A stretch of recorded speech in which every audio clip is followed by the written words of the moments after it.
Let's click onto the Global Tropical Overview for September the 22nd, 2023. As is always the case in these videos, let us expect your mind alone, and when making decisions ahead of any tropical cyclones, look to your local weather office, local emergency management, and local tropical cyclone warning center. So I'm going to be talking about two systems in the Atlantic, the only two active. PTC 16 is going to be the first topic, and then I'm going to go to Invest 90L and talk about developments that we've seen within the past couple of days with that.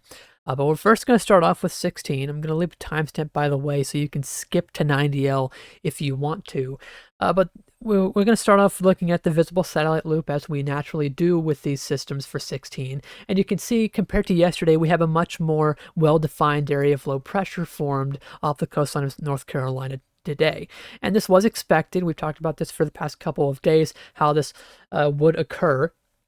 And as forecast, it has gone pretty well as forecast as we predicted. Now, this system is not tropical right now, and one main reason you can see that it's non-tropical is it certainly does not look like a tropical cyclone. You can see the area of low pressure is exposed with all the convection placed north of the area of low pressure. Now, of course, you can still have tropical cyclones similar to this, to where the area of low pressure is exposed and it's still technically a tropical cyclone. But another thing that we know that it's not a tropical cyclone is it is connected to a frontal boundary. And you can see that from the Zascat Pass, mainly to denote where the front boundary is. You can see the easterly winds here in the northeastern side of this area of low pressure, quickly changing to northeasterlies off the coastline of North Carolina. And where this gradient is between easterly winds and northeasterly winds, that's where the general frontal boundary is. And you can sort of trace that down to the area of low pressure here. And that denotes that the area of low pressure is likely attached to a frontal boundary. Now, this is from earlier this morning. So I guess it is possible that it has detached, but given a current satellite, it may not have yet. What I'm really gonna pay attention to, what everyone in the meteorological community will be watching for, who's tracking this system, it's to see when the system gets more tropical characteristics, in the sense of more, I guess, centralized convection in the on top of that center of circulation. Right now, a lot of the convection is more brought on by the frontal boundary it is connected to. And over time, over the next, say, 12 hours, this is forecast to detach from this front as this front lifts northwards through the mid-Atlantic. And once that happens, that will bring strong winds to the mid-Atlantic, but it will also allow the area of low pressure now detached from the front to create its own convection, being supported by the very warm Gulf Stream. I can show you just how warm the Gulf Stream is from the half-say model. This is a sea surface temperature plot, and you can see the very warm Gulf Stream running through here, and it's about to run right over the warmest part. In fact, it might be doing that just about now, and that's really showtime for it. With these very warm waters, this will allow the subtropical and tropical transition that we've been anticipating to occur. Now, of course, no matter what name or designation we give this system when it makes landfall, as I said yesterday, the impacts are not changing. This is still going to make for a nasty weekend across North Carolina, in the mid-Atlantic and the Northeast. We're talking about continued strong winds that may be 50 to 60 miles per hour, widespread across a wide region along the Atlantic coast, and that will also bring a significant onshore push that can lead to storm surge, which in some cases can be life-threatening, and some coastal flooding. And we're also talking about heavy rainfall that may lead to flash flooding issues away from the coastline.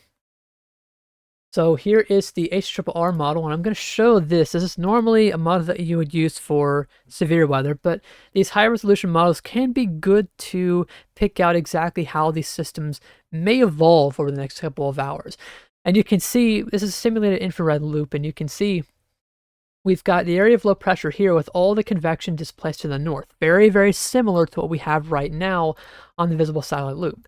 As I talked about, we're going to be watching to see if the convection becomes more consolidated over that center to make that full subtropical or tropical transition. And you can see as we go through time on the HRRR, around landfall time early tomorrow morning, It's the general expectation. We see all this convection moving into the mid-Atlantic and northeast as the frontal boundary pushes north. But with the area of low pressure here, notice all the more centralized convection that forms around it. And with this, we get more symmetric wind field, a more symmetric wind field around this center of circulation. That looks much more tropical on these models, more so than non-tropical. The more subtropical characteristic of this is that while you have all these strong winds consolidated around the core like a normal tropical cyclone, you have this other area of enhanced winds from this frontal boundary lifting north. And this is going to be of concern as well, as even though we're expecting landfall here down by Wilmington, this is going to be pushing north and bringing a significant onshore push with winds of 45, maybe 50 miles per hour into areas such as the lower Chesapeake Bay and along the coastline of Maryland, Delaware, and into New Jersey. And that will likely create for some significant storm surge and coastal flooding issues. Now, alongside that, there will also be concern of heavy rainfall with that. You can see as we go towards the landfall on the rainfall product, you can see the more consolidated rainfall here near the center of our area of low pressure. But also look at the rain shield that's pushed north into North Carolina. And I am a bit concerned about the rainfall along this frontal boundary as this comes north, mainly because if you look on the model, you've got these streaming showers and thunderstorms from the deep tropics coming right into this frontal boundary, meaning that you're getting some good feeding of tropical moisture right into this. And this is going to be pushing a lot of this onshore flow and all this tropical moisture into the coastline. And that can absolutely lead to very significant rainfall. And I'd say between the areas most likely to get the most significant rainfall, areas here in the mid-Atlantic and portions of southern New Jersey, Delaware, Maryland, and eastern Virginia is one spot, and also the area where the area of low pressure makes landfall. That's your secondary spot for the most likely, I guess, highest rainfall totals from the storm. And you can see that generally here from the Weather Prediction Center forecast. You can see a general widespread 2 to 4 inch rain here, spreading quite far inland, nearly to Raleigh in North Carolina, and getting all the way up towards Boston, Massachusetts. But with the areas that I noted with the onshore push here from that frontal boundary and where the system makes landfall, that's where we're expecting the most significant rainfall. We're talking a potential for 4 to 6 inches of rain along that entire portion of coastline stretching from, say, Wilmington to southern New Jersey. And the most significant rainfall does appear to be where that center makes landfall, where we could see upwards of 10 inches of rain falling there. And a lot of this rain may fall in a pretty short period of time, especially with that tropical moisture. And naturally, because of that flood threat that exists, the Weather Prediction Center has a risk of flash flooding out here, an elevated slight risk all the way up into portions of the Northeast, including Connecticut and Long Island. And you can see a greater risk, a moderate risk here from, say, Wilmington on up towards the Outer Banks of North Carolina around Cape Hatteras. Now, this is the National Hurricane Center forecast cone, and you can see the giant wind field associated with this system stretching far north of this, and you can see all the tropical storm warnings associated with this. And keep in mind, as this system comes ashore, we're going to be getting a lot of onshore push with this, as I talked about with the rainfall, and that will likely lead to significant storm surge. And you can see this is the storm surge forecast for the National Hurricane Center. Some of these valleys have gone up since yesterday, just around the Pamlico Sound and into river deltas west of there, now 3 to 5 feet, as you could get very significant onshore push as the area of low pressure pushes in. I think it's maybe a little bit stronger than forecast. You could see elevated totals above that, but you can see a wide area of 2 to 4 feet of surge from around Surf City, North Carolina, through the Outer Banks and into the lower Chesapeake Bay, and even some river deltas west of the Chesapeake Bay. You can have some significant surge being pushed in there, especially with that frontal boundary coming north and really pushing that strong onshore flow there. And while the values here up in the upper Chesapeake Bay and along the coastline of Maryland, Delaware, and New Jersey aren't as high as down here in North Carolina and Virginia, you can still have very significant coastal flooding that may lead to significant beach erosion. similar to what you may see in a nor'easter during the winter times. This is a very significant storm impacting the mid-Atlantic of the U.S. Certainly a nasty weekend ahead, and stay safe for areas all ahead of this system. And of course, make sure you stay tuned to the National Hurricane Center for the latest advisories and your local weather office for the latest information local to you as impacts spread further north.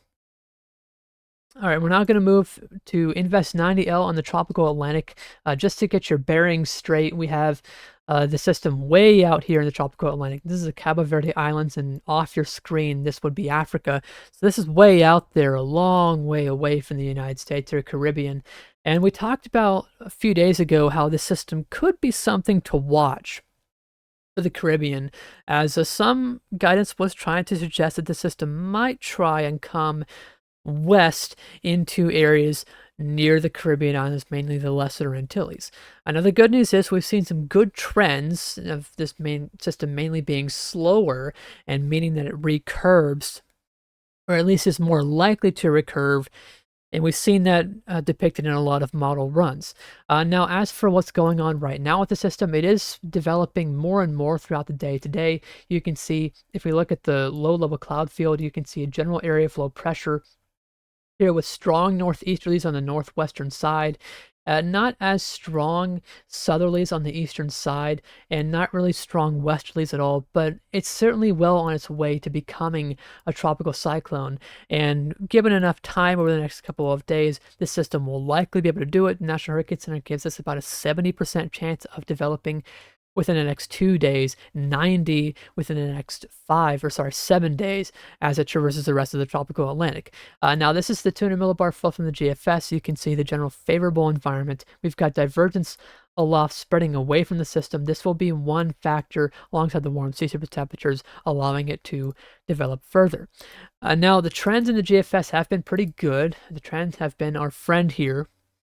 And I'm going to go back to runs couple days ago. This is from early on September the 20th, and this is all valid Monday morning, September the 25th. And you can see from this very old run, the area of low pressure with 90L, now a tropical cyclone by this point in the run, is here, well on its way to coming into the Caribbean. And that would bring impacts to some of the Caribbean islands there. I'm going to keep that highlighted as I go further into the most recent model runs, and what you'll notice is we've seen a lot of shifts, of course, north and south, but we've also seen a significant shift east, more so than it was a couple of days ago.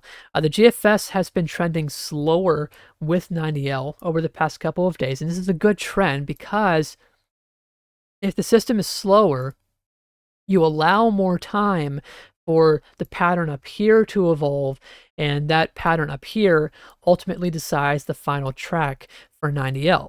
In this case, it allows more time for this trough over Atlantic Canada to swing in, create a weakness in the ridge up north, and allows this system to sneak north and east of the Caribbean and east of Bermuda. And you can see that here in the model run. Now, of course, this is still quite a ways out. This is 5 days out. So there is still some uncertainty here, and there are some variability to this exact pattern evolving. There is still some potential that the system tries to come a little bit closer to the Caribbean islands, and there's of course that possibility that it takes a track more similar to what GFS is showing here. So while we've seen some good trends here in the past couple of days in the GFS and other modeling, for those in the Caribbean, I'd still just pay attention to it. Just don't completely let your guard down, just in case on the off chance it does happen to come your way and potentially bring some impacts. But the good news here today and over the past couple of days is that we've seen trends in the right direction for 90L, and that is having it recurve harmlessly out to sea, similarly to Nigel just earlier this week. This is a tropical weather outlook from the National Hurricane Center, and you can see this general track taking it generally west-northwest throughout the tropical Atlantic over the next 7 days, and you can see generally keeping it northeast of the Caribbean islands, but there is still potential for the system to trend a little bit further south, and this could potentially get it close to the Caribbean islands and could bring some impacts in a longer range. So for those there in the Caribbean islands, Again, make sure you just monitor it and stay tuned to the National Hurricane Center global tropical weather outlooks and advisories once they initiate them on whenever this system develops into a tropical cyclone. But that's all that I've got for today across the Atlantic. The rest of the world is pretty quiet for now. It's been actually a very quiet September across the Pacific, and I'm not complaining about that. We'll take that quiet period. But certainly still active in the Atlantic. But stay safe in the mid-Atlantic United States. It's a 16L pushes through, and I'll have another video out likely tomorrow after the system makes landfall, but we'll probably go a little bit more into 90L tomorrow as a forecasting phase of 16L will really be done. But that's it for now. Thanks for watching.